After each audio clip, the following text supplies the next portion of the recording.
Están buenas. Bueno, decíamos en el arranque del programa que lo íbamos a invitar al padre Axel Alguirchona esta noche, porque en realidad hay varias referencias, en todo caso, a la cuestión de la fe alrededor de lo que es el presente y el futuro de la Argentina.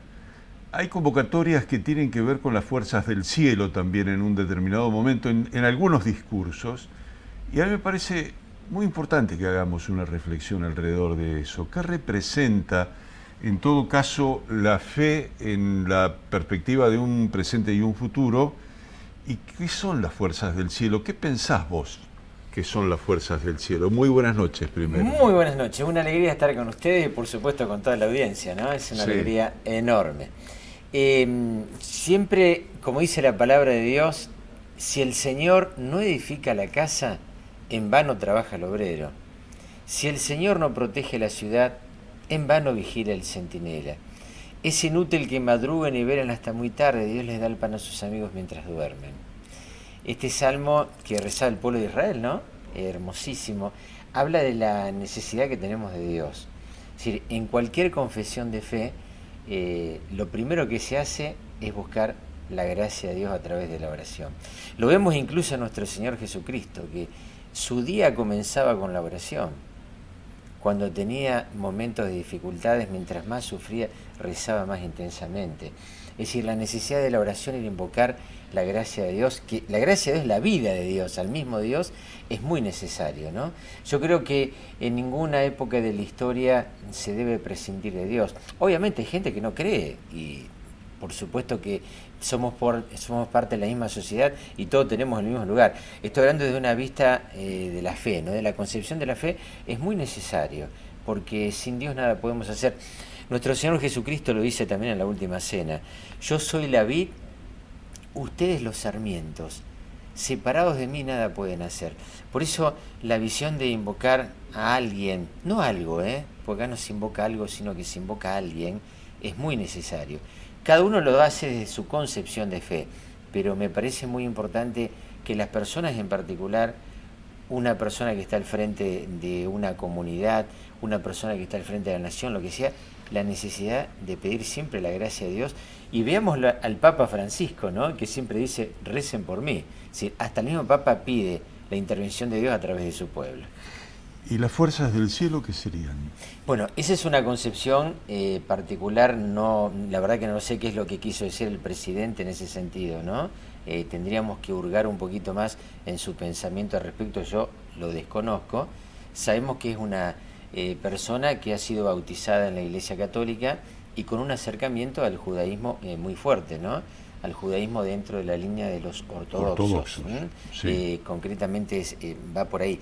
Pero desconozco personalmente cuando él invoca las fuerzas del cielo a qué hace referencia. Obviamente hace referencia a Dios, sí, pero no sé desde qué concepción. Eso lo desconozco. ¿Cómo ves todo eso de sus charlas esotéricas y sus comunicaciones con el más allá? Porque cuando él habla de las fuerzas del cielo, yo hay veces que pienso que está hablando con esas fuerzas. Sí, es una cuestión muy particular porque uno ve como una dicotomía ahí, ¿no? Porque cuando uno tiene una concepción de fe, ya sea cristiana, judaica, musulmana, lo que sea, evidentemente la invocación se hace directamente a Dios.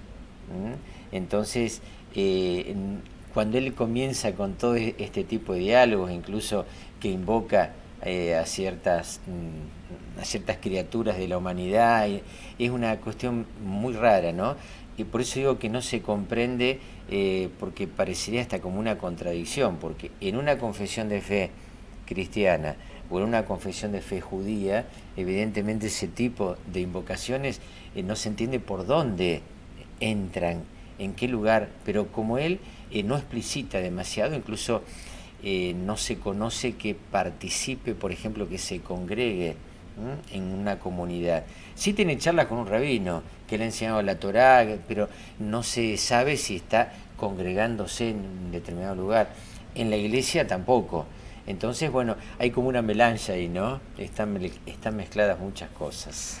Sabes que, por otro lado, también hay una situación, más allá de esta invocación, que en todo caso está relacionada con lo religioso, hay una cuestión política de fondo y hay un mensaje hacia la sociedad en el sentido de que va a tener que soportar un ajuste.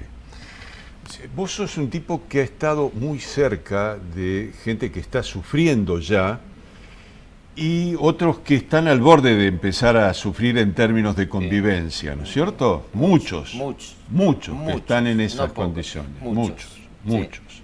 Entonces, te pregunto esto porque quizá la fe juegue un papel en el sentido de dar la fuerza necesaria como para resistir en esa demanda de sacrificio. ¿Mm? ¿Entendés lo que te estoy planteando? Entiendo perfectamente. Digo, ¿es así la cosa o la fe en realidad debería plantearnos otro espíritu para entender la situación? Cuando uno habla de la fe, y concretamente desde el cristianismo, ¿no?, se establece un encuentro de Dios con las personas, más aún lo vamos a ver ahora en Navidad, Dios que se hace uno de los nuestros, ¿no?, toma nuestra carne humana, pero también lo vemos a un Dios que lucha por la justicia. Es decir, la fe se encarna profundamente en luchar por la justicia, por el bienestar. La doctrina social de la Iglesia es muy clara al respecto. Es decir, invocar a Dios significa también, desde nuestra fe, trabajar profundamente por la dignidad de las personas.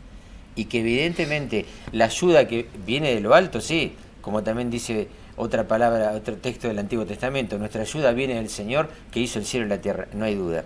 Pero Dios también, desde nuestra fe, nos está diciendo, recuerden que tienen que comprometerse y trabajar por la dignidad de las personas para que alcance el pan de cada día. Es decir, no se puede simplemente invocar a Dios para decir, bueno, aguanten. No, bajo ningún punto de vista. Nuestra fe en Dios es concreta, es personalizada y es también muy humana, está encarnada, porque el Verbo de Dios hizo carne. Y fijémonos, nuestro Señor Jesucristo ha sido muy claro en su vida, que jamás dejó de proclamar el Evangelio del reino de los cielos. Él vino para liberarnos del pecado y de la muerte, pero también instruye a su gente cuando, por ejemplo, dice a los discípulos, muchachos, acá hay mucha gente que está sin comer, denles de comer.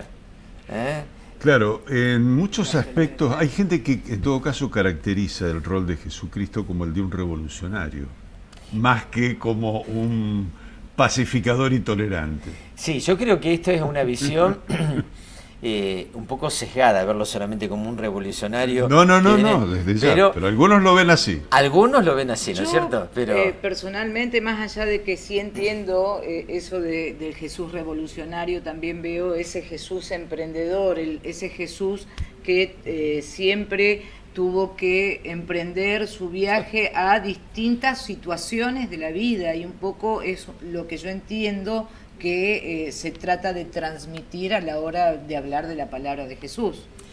Y bueno, y el mensaje de Jesús, que obviamente en su persona está en 100%, ¿no?, pero que lo han transmitido las personas santas, ¿no? Y nosotros vemos contemporáneamente, por ejemplo, a la Madre Teresa de Calcuta, que es una mujer que realmente ha encarnado perfectamente todo lo que Jesús nos ha enseñado. Es una mujer de tremenda oración que proclama a Jesús Salvador, pero que también dice Eucaristía, o sea, la misa, la presencia real de Jesús en la Eucaristía. Eucaristía y pobres, dos realidades que no pueden separarse. Es decir, que la fe nos lleva a un compromiso por la justicia social.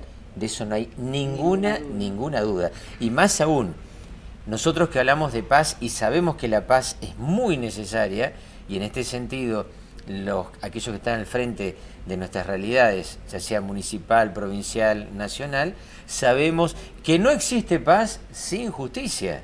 Y acá entonces la invocación de Dios nos lleva también a trabajar por la justicia. Y en este momento tenemos que saber que tenemos que trabajar mucho, rezar, pedirle a Dios mucha paciencia, mucha fortaleza, pero también trabajar para que nadie le falte lo digno de cada jornada.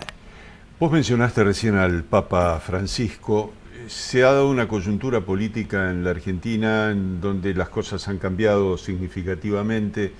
¿Entendés que quizá este es un buen momento para poder disfrutar lo que le queda de papado a Francisco o no? ¿Qué te parece? La verdad que es una pregunta muy profunda que uno no alcanza a dar una respuesta, ¿no? Yo creo que Que el Papa está todos los días disfrutando plenamente de su papado, en el sentido que lo vive con gran intensidad, no hay duda.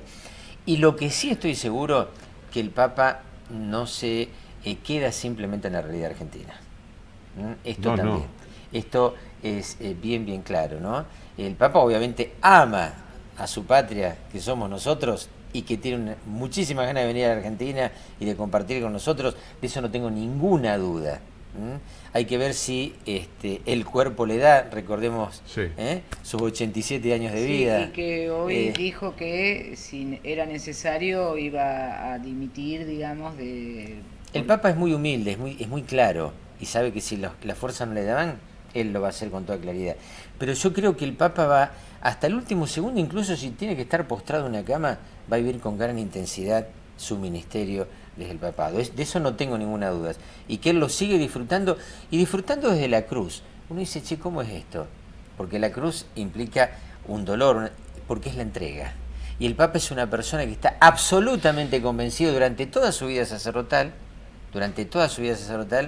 que el sacerdocio es entrega y que implica esfuerzo. Y él lo hace incluso ahora desde sus capacidades físicas limitadas, pero desde el espíritu y desde su sabiduría, porque intelectualmente está de una forma perfecta. No hay duda que el Papa va a seguir disfrutando del papado hasta el último segundo.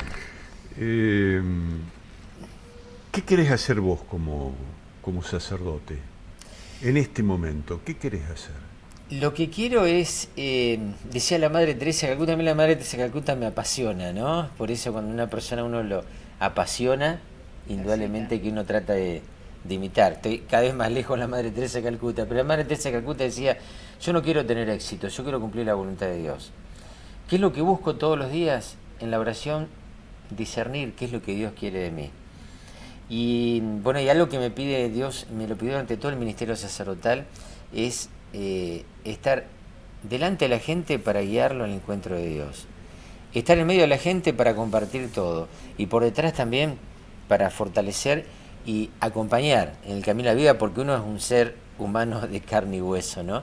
Pero que Dios me ha dado una gracia, como a cualquier sacerdote, de poder estar delante, en medio y detrás.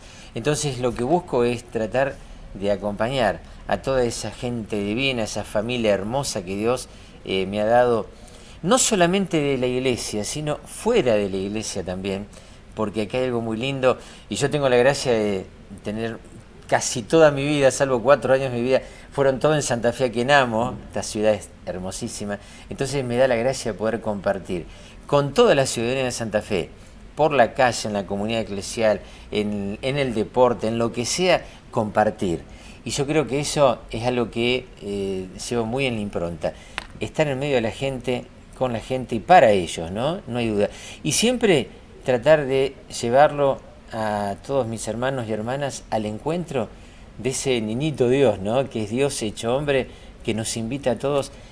Algo muy importante, que esto también creo que el pesebre en este mes tan especial, ¿no?